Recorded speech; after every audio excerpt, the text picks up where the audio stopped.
Okay, here we are. I'm just about to demonstrate to grid. Okay. And there's the grid that's just been taken out there. It has a hedge. There's the hedge. And there's the three grids there. What's happened is that is at that's starting at 0.01, and the second's 0.02, and the third is 0.04. So this here is an actually a multiple of the sum of the three here. So 0, 1, 0, 2, 0, 4. So it's a multiple of 0.7 times whatever the user defines. I times it by 2, so it'll be 0.14 going south that way. Okay, so just readjust my screen so you can see it properly.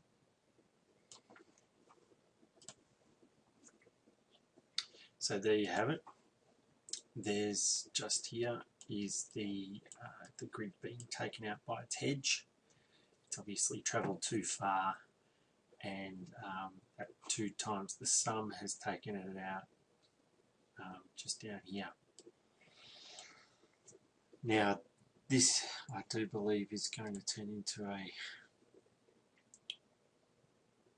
little hedge there. So we've got a hedge there, same scenario. So that'll be at 0.14. But I do believe the hedge is there in case she skyrockets this way, which, you know, Euro USD, we always see it happening. My problem was, what if price retraces back down after hitting the hedge? So I'll show you what we've already got there. Is that there's the original basket, those ones there. That hedge there has come back down, and you'll notice that there's another buy in there. So it's created a new grid where the original grid here gets taken out at its take profit. A new one, a new hedge, new grid basket is being created with this hedge here being the turning into the initial trade to the basket.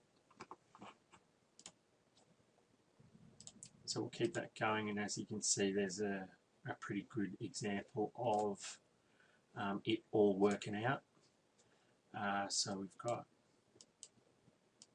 our original grid, our hedge comes in, our original grid gets taken out, a second trade. This one here turns into a grid basket, and that gets taken out there at a take profit.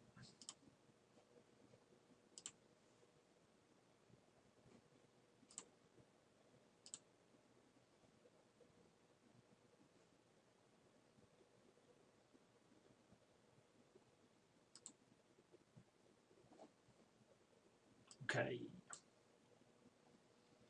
so more of the same. There it is.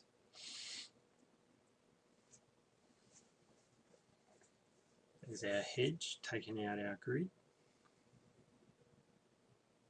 Here's a hedge, turns into a grid itself. There's another hedge there. What happens with this one?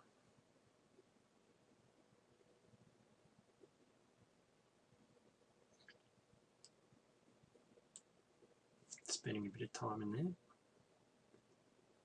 So it ends up, I think, taking out as a, yep, just the hedge takes it out. Okay, so now I've got to explain to you pending orders.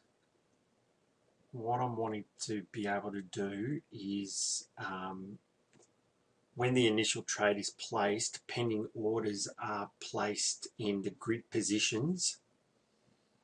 And this is to take into consideration any massive market movement. So let's say here, we'll just go quietly over here and have a look. We've got our first trade here. This second trade here would have had a pending order placed when this one here is placed. Now what I'm wanting is actually not just the one, but at least 3 or 4 in the grid, maybe enough to take up the capacity of a 100 pip move. Latency has been our biggest issue in dealing with grid trading like this, and I've seen price just skyrocket straight past the actual where it usually would place it as market order, and sometimes the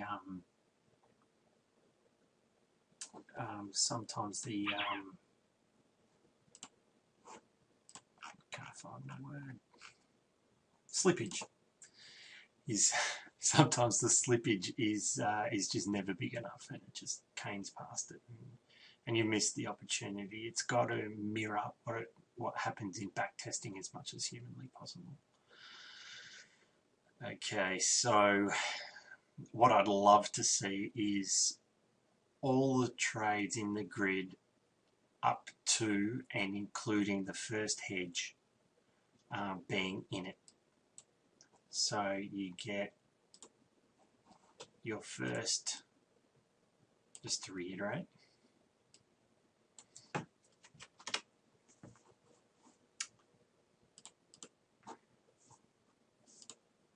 so you get your first trade here, you get your first trade just there, pending order, pending order, pending order, pending order, hedge, pending order, or however it may be. Now I know that if you don't have the hedge in there, you can't have pending orders stretching from here to kingdom come.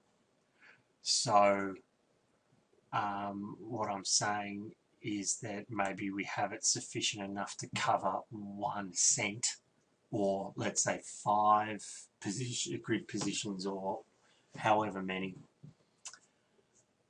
and that be the scenario. So so that would be a limit, and then a stop limit. So sell, stop, limit, buy, limit, buy, limit, buy, limit, buy, limit. Okay. It's extremely important that that's in it.